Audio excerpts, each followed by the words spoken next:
Pandesara police સ્ટેશનમાં કાલ સાંજે એક ફરિયાદ એવી આવી કે એક મહિલાએ ફેક્ટરીમાં કામ કરીને 7:30 વાગે જ્યારે ઘરે પરત આવી તો તેમના 3 બાલક બાલકીઓ છે તો એ આમાંથી એક 6 વર્ષના બાળકો ઘરે રમતા હતા તો ત્યારે મળતા નથી હતા. જે એમને ખબર પડી તો આ આજુબાજુમાં તપાસ કરી અને બાળક નથી મળી આવતા એ તરત જ પોલીસ પાસે પહોંચી અને પોલીસ તરત જ સ્ટાફની ટીમ બનાવી ક્રાઇમ બ્રાન્ચની મદદ લઈ આ બાળકની શોધખોળમાં લગી ગયા અને આ બાળકને અપહરણ કરીને લઈ ગયા પુરુષ સાથે સુરત સેન્ટ્રલ રેલવે સ્ટેશન પરથી ગણતરીના કલાકોમાં આ આરોપીને બાળક સાથે પકડીને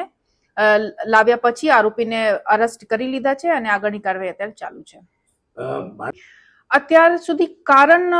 સ્પષ્ટ નહીં થયા, બટ પાણીપુરી ખાવાની બહાનાથી એમને બહલાવી ફુસલાવીને લઈને ગયા હતા અને રેલવે સ્ટેશન ઉપર એમને ગાંવ લઈ જવા માંગતા હતા એવી જાણકારી સામે આવી છે.